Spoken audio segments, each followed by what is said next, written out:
Hi and welcome to Bridgewater here in the county of Somerset here in England.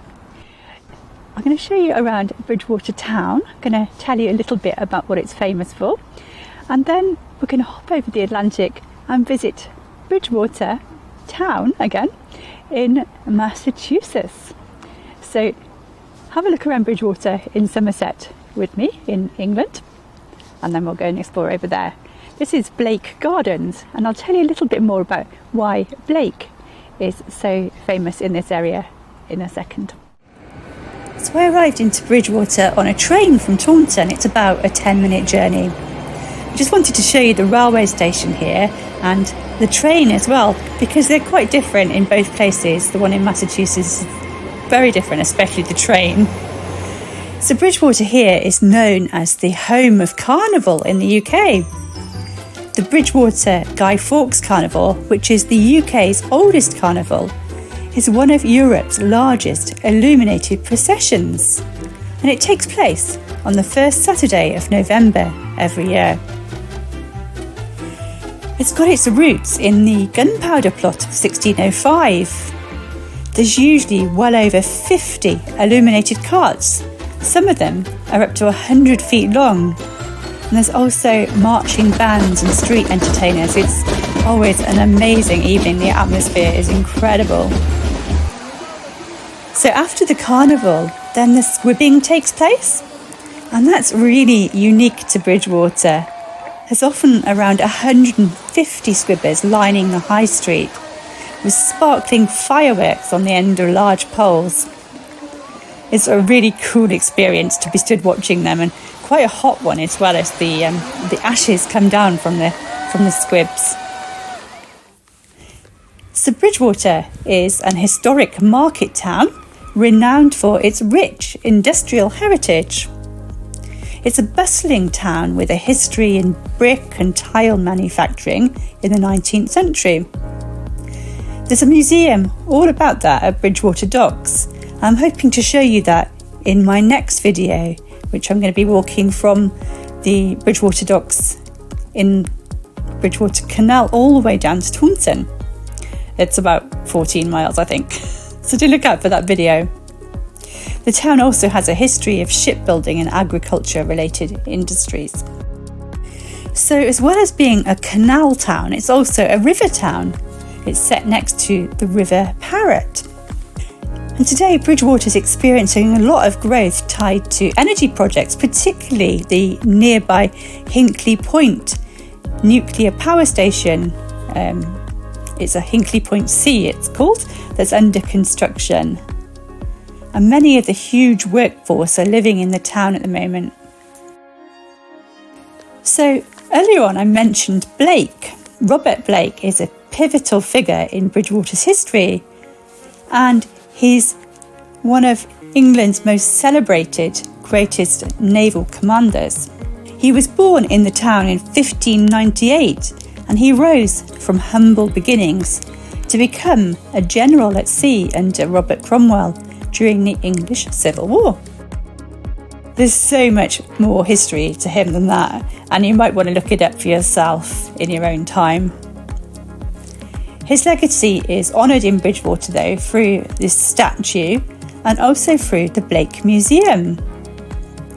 And the museum is in the house where he's believed to be born. And there's also a lovely green space out the back of the house called Blake Gardens. And that's where I introduced this video from. There's some really gorgeous old buildings in the town, and I really enjoyed my walk around looking up at the buildings and observing my surroundings.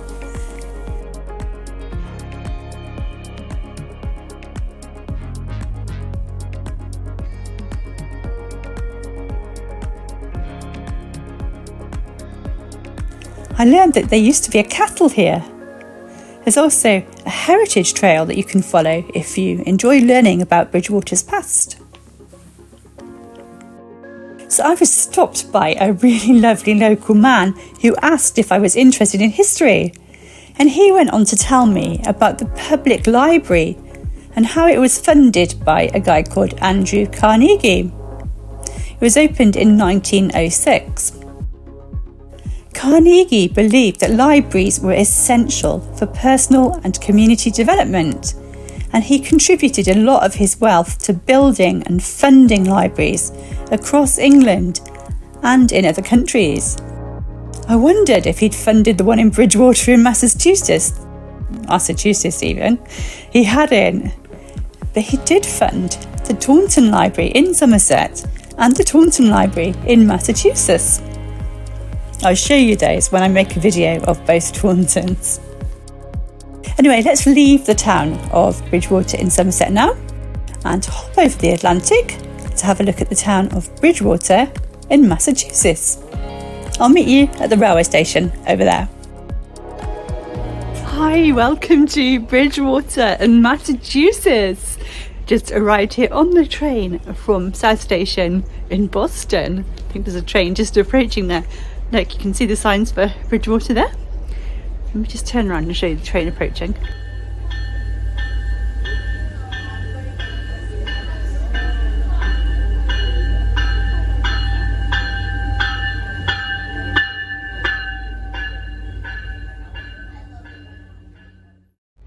So I'm just going to explore this town a little bit. I know that it's got a university that's just to my right hand side there, and I know that it's got some nice buildings and some shops and cafes, that sort of thing. So let's go and explore together. Bridgewater in Massachusetts is in Plymouth County. It's about 25 miles south of Boston. It was settled in 1650 and incorporated, which means it became a self-governing town, in 1656. It played a role in the earlier colonial industry with ironworks. So to walk into the town, I followed the path through the beautiful campus of Bridgewater State University. It's just a really beautiful area, and I've never seen food delivery robots before. They really made me look twice, and I chuckled to myself as well when I saw them.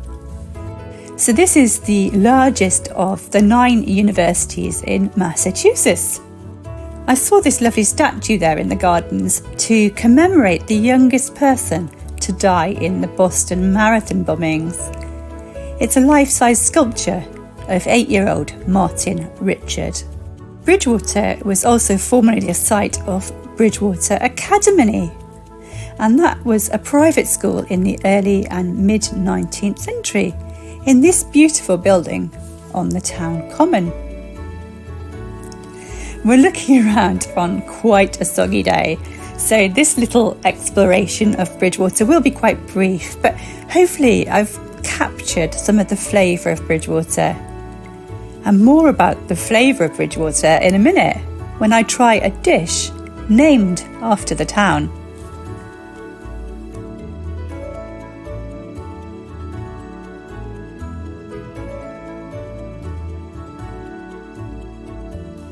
Prior to the Civil War, this building was an underground station helping slaves run away to Canada. It did seem really funny seeing a signpost for Taunton, which is where I live in the UK. I've seen trains running across the main road in the UK, but something about the sight and the sound of this one made me really realise I was in America. It sounded so different and looked so different with its double-decker. I was soon getting very wet in the rain, and I decided to nip in somewhere and have some food. I chose the juice mill, and it seemed to have a predominantly smoothie based menu. I chose something called the Bridgewater Bowl, and it's an acai bowl with lots of different fruits, and it was really good. I mean, I couldn't have chosen anything nicer, but I did choose it purely based on the name. So after enjoying that delicious acai bowl, I explored a little bit more of Bridgewater, took some more photos, and then I headed back to the railway station to catch a train because I was just so wet and cold. The train just approaching. I hope you enjoyed that little look around Bridgewater in Massachusetts and how different it is to the one in Somerset. Oh, that train didn't stop here, it just went through the station. It's making a huge racket as it continues along the line. I don't know if you can hear it. So anyway, I hope you've enjoyed that little look around Bridgewater in Massachusetts. It's a very rainy day, so yeah, it's a bit difficult to show you in all its glory, but I really enjoyed my little adventure out here. Bye for now. See you in another video. I'm making a few videos out here of how towns with the same place names as ones in the southwest of England compare to ones over in Massachusetts. So do look out for those.